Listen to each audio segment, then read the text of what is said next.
Welcome to the push through false shuffle. This move can be a little difficult at first, but as with any sleight of hand move, just knowing how it's done for starters is going to get you on the way to practicing it. And then practicing it, I wanted to provide some troubleshooting and some tips and tricks. So the way this happens is you're in that sideways table grip once again that a lot of these moves do, and you're going to peel off a little less than half, just a slightly smaller half, over to the side. Now, which direction you take that smaller top half to is going to depend on the moves you do afterward. But let's just say with my subordinate hand, which is my right hand, I'm left-handed, just a reminder. So you might have to mirror this if you're right-handed. Let's just say for now, I'm going to take it over to the right here. So I have my smaller packet here, and you're going to let the cards of the smaller packet be contained by this packet. So that means you have to start riffling from this side and end riffling on this side. So the way you do that is you have your three fingers of both hands here, kind of anchoring down on the table. You then have your index fingers against the cards, and you're going to pull up with your thumbs, and that's going to allow this interlinking to occur. And remember, we're starting on this side and we're also ending on this side. That's why it's helpful to have a slightly smaller packet. It'll just kind of naturally go that way more often. You're then going to start to bring these packets together, and your grip is pretty similar, but you're kind of modifying it to where your pinkies are on the back. So pay attention to my hands here. You can see my pinkies are on the back now, coming over the cards. You're going to start to push them together, and then at a certain point, like maybe around this point, we're starting to angle them inward. And the way we angle them inward is we're going to push this corner forward. We're pushing this corner forward, and it's, for me personally, I'm using my ring fingers on these corners here, and that'll start to angle this packet inward. So here's a slightly closer look at that. Like I said, we're angling those corners inward. I kind of come in from these fingers. Now there is going to be coverage necessities, but let's cover what's happening here first. So my ring finger is kind of coming in, and it's going to push in under the cover of my whole hand, but my ring finger is pushing in here. This thumb will allow it to clear, and then we'll straighten it out. So what you've done here is you've taken the smaller half from this side to this side, and now it's going to be covered under this hand. So I was showing you my ring fingers there as kind of the key contact points, but what the spectator is supposed to see is really just the deck and your fingers. So as it comes together, there's a transfer of this packet through, but you want to cover it behind the finger. So your dominant hand is covering this side. Your subordinate hand is also covering this side because that looks kind of odd, right? So this middle part is where all the cards are together. So you'll want to practice this in the mirror and also be watching your angles and what's working best for you as you practice. So you have this moment of where you kind of need to be more fully covering everything, right? But then what you're going to be able to do is pull this out, just naturally pull this out, and you have options now.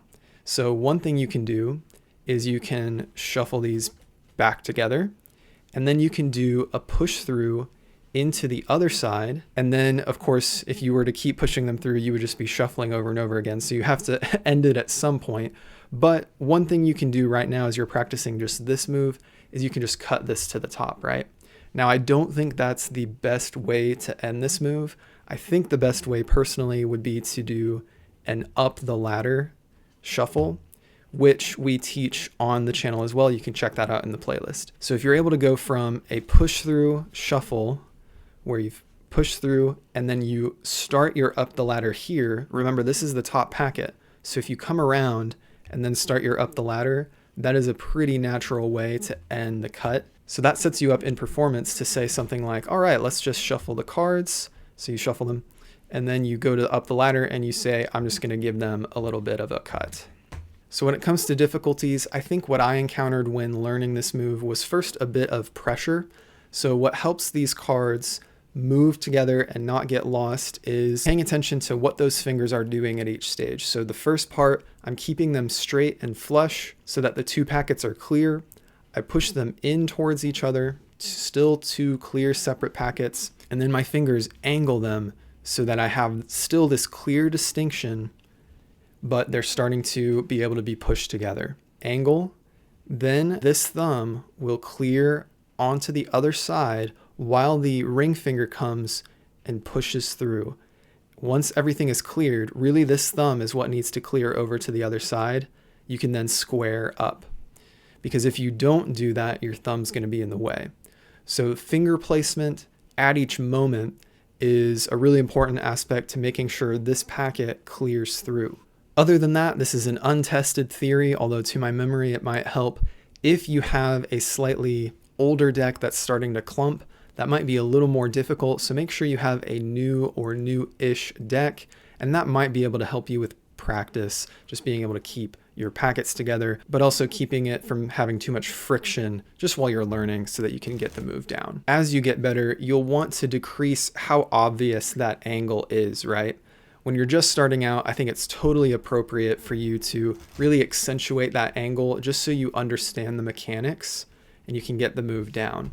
But as you get it down better, you're going to be able to decrease the extremity of that angle more and more so that it's a really subtle moment, right? It's almost like the diagonal palm shift get ready, right? You want it to be a very quick and subtle thing so that you get over to this side. Another thing you'll be able to start doing more and more is making this step at the end of the move smaller and smaller, just large enough so that you can strip all those cards out and you've still retained that stock of cards. So something that will help you not get so frustrated in practicing is not worrying about setting up the deck in new deck order, because inevitably you'll lose a few cards or a few of them won't make it through the push through, and then you're resetting and you're spending less time actually just practicing the move over and over again. So like with a lot of sleight of hand practice, I always encourage, you're just trying to get through it and you're trying to bridge the gap from your brain, which now understands the secret, to your hands. A lot of practice with skills like this that are kind of dexterous in your hands is just getting your hands to do what your brain is telling them to. It's like, I know what I want you to do, but I just need you to start doing it. And really that just comes from practicing it over and over again. So whatever you do in your day, whenever you have downtime, if you're able to sit in front of the TV and watch a show while practicing your move, or you're listening to a podcast, whatever it might be, now that you know the secret, you're just focusing on getting it down.